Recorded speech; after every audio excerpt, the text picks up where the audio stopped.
Hi friends, Orion nebula పిరమిడ్ల మధ్య సంబంధం ఏంటంటే ఆకాశంలో ఒరియన్ నెబ్యులా పక్కన ఉండే 3 నక్షత్రాలు వరుసగా ఒకే రేఖపై ఉంటాయి. దీనికి సరిగ్గా భూమిపై గీజలో 3 పిరమిడ్లు అదే వరుసలో నిర్మించాలని చాలా మంది నమ్ముతున్నారు. ఒరియన్ బెల్ట్ లోని నక్షత్రాలకు ప్రాచీన ఈజిప్ట్లను దేవుడు ఒసిరిస్ సంబంధించిన సంబంధం ఉందని చెబుతున్నారు. ఈజిప్ట్లకు పునర్జన్మపై నమ్మకం ఎక్కువ కాబట్టి ఈ అనుబంధంపై పరిశోధనలు కొనసాగుతున్నాయి. టుటన్ ఖామన్ సమాధి శాపం 1922లో పురాతత్వవేత్త హోవర్డ్ కార్టర్ టుటన్ ఖామన్ సమాధిని తెరిచారు. ఆ సమాధి లోపల మూసి ఉన్న సమాధిని తెరిచిన వారికి తీవ్రమైన శిక్ష తప్పదు అని ఒక ఫలకంపై రాసి ఉంది. ఆ హెచ్చరికను పట్టించుకోకుండా హోవర్డ్ బృందం సమాధిలోకి ప్రవేశించింది. అయితే 1930 నాటికి ఆ గదిలోకి వెళ్లిన 22 మంది వారి కుటుంబ సభ్యులు కూడా అంతుబట్టని కారణాలతో చనిపోయారు. సమాధి గోడలపై లేదా శవపేటికపై విషం రాసి ఉండవచ్చని భావించారు, కానీ అది నిర్ధారణ కాలేదు. ఇది ఇప్పటికీ ఓ పెద్ద రహస్యంగానే మిగిలింది. గీజా పిరమిడ్ రహస్య గదులు ఏమిటంటే 1993లో పురాతత్వవేత్తలు ఉప్-ఫాటు అనే చిన్న రోబోని గీజా పిరమిడ్ లోకి పంపారు. అది లోపలికి వెళ్లి ఒక ఖాళీ ప్రదేశాన్ని, ఆ తర్వాత మరో తలుపును కనుగొంది. 2010లో మరింత ఆధునికమైన జేడి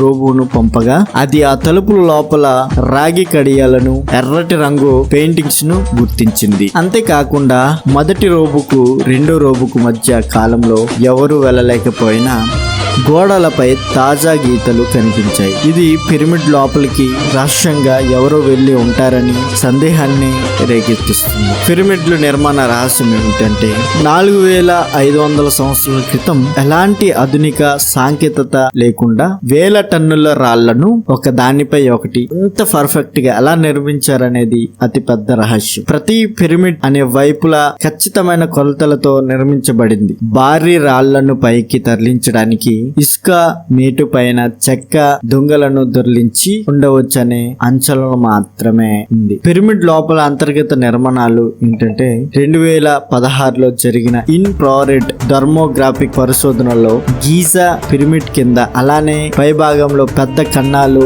లేదా ఖాళీ ప్రదేశాలు ఉన్నట్టు కనుగొన్నారు. ఇవి గదులు లేదా భూమి లోపలికి వెళ్లే రహస్య సొరంగ మార్గాలు కావచ్చని పురాతత్వవేత్తలు భావిస్తున్నారు. ఈజిప్ట్ ప్రభుత్వం ఈ విషయంపై ఎటువంటి వివరణ ఇవ్వకపోవడం వల్ల ఇక్కడ ఏదో రహస్యం దాగి ఉందని అనుమానం మరింత బలపడింది. స్ఫింక్స్ నిర్మాణ కాలం. సింహం శరీరం, మనిషి తలతో ఉండే స్ఫింక్స్ విగ్రహాన్ని ఎప్పుడు నిర్మించారన్నది ఖచ్చితంగా తెలియదు. 19వ శతాబ్దపు పరిశోధనల్లో స్ఫింక్స్ కి మరమ్మతులు చేసినట్లు తేలింది. అంచనా ప్రకారం దీనికి వయసు సుమారు 8000 సంవత్సరాలు కావచ్చు. గీజా పిరమిడ్ వయసు 4500 ఏళ్ళు ఉన్నప్పటికీ అంతకంటే చాలా పురాతనమైన స్ఫింక్స్ ని ఎలా నిర్మించారనేది అంతుపట్టని ప్రశ్న. గీజా పిరమిడ్ కాలాన్ని చెప్తుందా? గీజా పిరమిడ్ ను సూర్య గడియారం లాగా ఉపయోగించడానికి చాలా వాదన ఉంది. రాళ్లపై పడే పిరమిడ్ నీడను బట్టి గంటలను లెక్కించేవారని పురాతత్వవేత్త చెప్తున్నాయి. రోజులు, నెలలు,